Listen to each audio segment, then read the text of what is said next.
Carl Jung discovered that there is a collective unconscious connected to all humans, meaning that the whole of humanity shares a single mind with one another.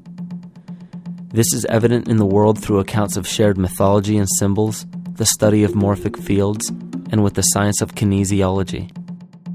This collectivity is a global example of the unconscious mind of the human body in which trillions of cells share a similar signal. This parasite, called our false ego, requires a continuous flow of sustenance to survive. Food, fuel, and any other form of sustenance is energy.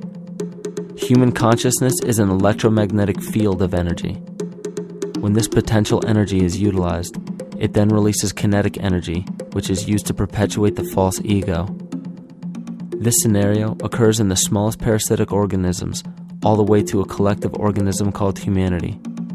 A parasite will release chemicals that cause the host to crave the sustenance that the parasite needs to survive.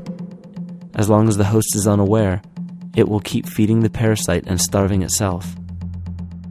In a similar way, Wilhelm Reich stated that whole societies suffer from a psychosis caused by starving our organic biological impulses. He states that sexual suppression supports the power of the church, which has sunk very deep roots into the exploited masses by means of sexual anxiety and guilt. It engenders timidity towards authority and binds children to their parents. This results in adult subservience to state authority and to capitalistic exploitation. It paralyzes the intellectual critical powers of the oppressed masses because it consumes the greater part of biological energy. Finally, it paralyzes the resolute development of creative forces and renders impossible the achievement of all aspirations for human freedom. In this way, the prevailing economic system, in which single individuals can easily rule entire masses, becomes rooted in the psychic structures of the oppressed themselves. What Reich was showing in this powerful quote is that on a collective level, the suppression of a natural function, whether biological, spiritual, or emotional, will result in an abnormal reaction, a psychic disease. This illness or disease is reflected into the masses through a collective unconscious and acts as an epidemic. Humanity is plagued with an incapacity for freedom, meaning that people en masse lack the ability to govern themselves on a psychic level, and this manifests in the macrocosm as government and organized religious powers, thus opening the throne, our national and individual throne, to anyone and anything.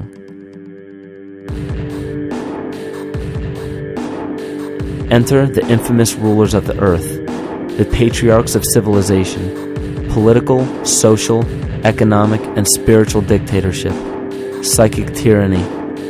This simple illness within our psyche, this lack of responsibility and neglect of basic human freedom, has made way for every tyrant that has ever held rule over people on this planet.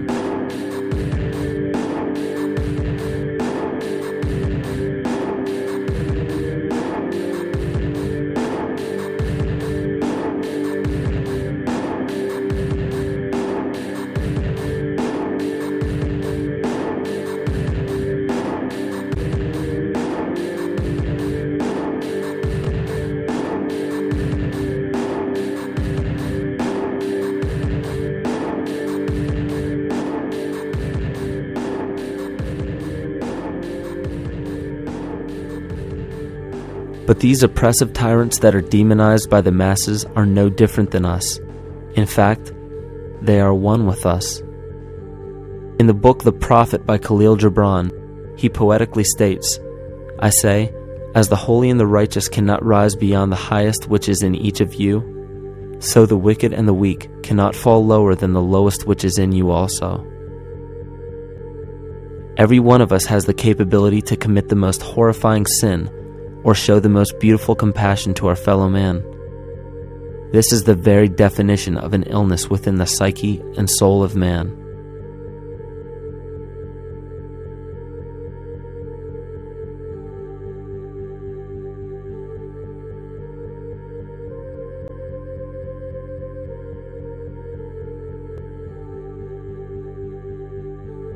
Think of any position of power that you believe to be above you. Royal families, government leaders, the United Nations, financial organizations, corporate monopolies, and media juggernauts. These are all facets of our false ego. They are the physical advent of our own sickness. They require our conscious participation, our conscious energy to survive. Because without our cooperation, without supplying them with the sustenance of complicity, they starve. Their very nature depends on our desire to be ruled. And a typical symptom of the illness among humanity today is our continuous denial of our illness. Repression. We consistently repress those qualities we choose not to accept about ourselves.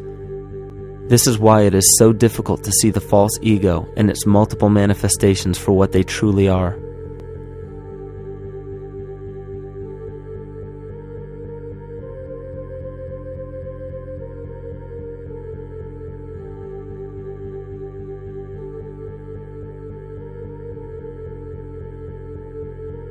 This is the very nature of the false ego.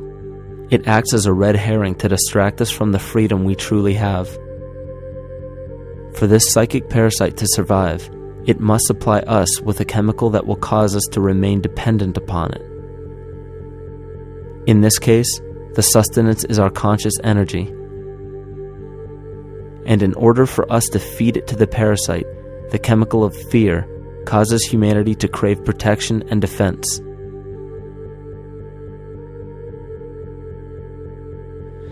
The functions of the body to survive can be broken down to two basic functions for any organism to survive. You have to be able to grow, maintain yourself, take care of your biology, but you also must be able to protect yourself, so that if you're just growing and you can't protect yourself, you'll become food for something else. So the survival involves a balance between growth and protection. Through the history of human civilization and through human evolution, we recognize that our nature is to be in a state of growth, and that our protection is only supposed to be used to, help us out of that threatening moment. You can't be in growth and in protection at the same time. So the significance is, when we see a need of protection, the stress hormones in the body shut off the blood vessels in our viscera or gut, which is the part of the body for growth. Well, the issue is, if you took the blood from the viscera and moved it out to the arms, then you left no blood in the viscera. That means no growth. But you're ready to fight. And when your fighting is finished, then the blood returns back to the viscera and you grow again. But in the world that we live in today, it's 24/7 fear.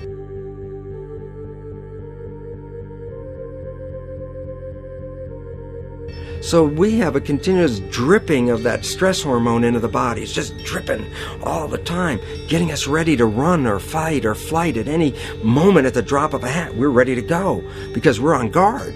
Well, the problem is, what does that mean about your allocation of energy? And it says, we're spending most of our energy in protection. You cannot survive if you're in protection all the time.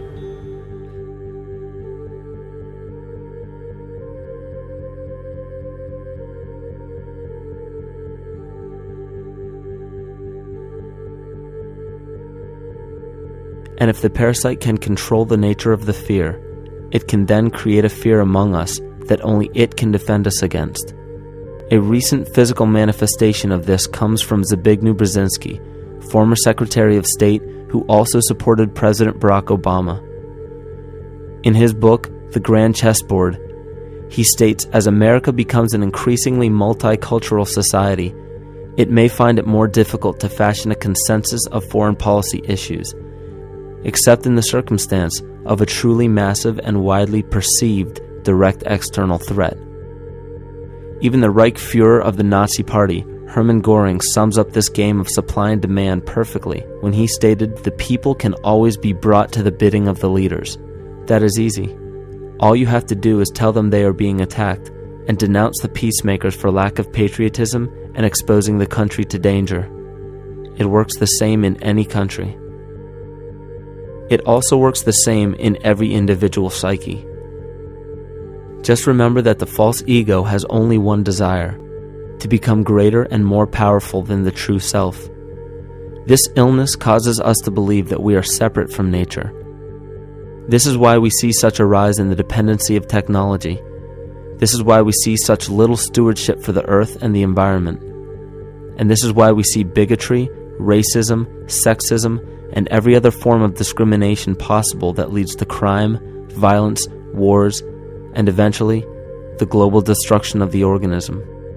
This endless state of fear, confusion, and segregation our world seems to live in is a symptom of the false ego creating a false threat.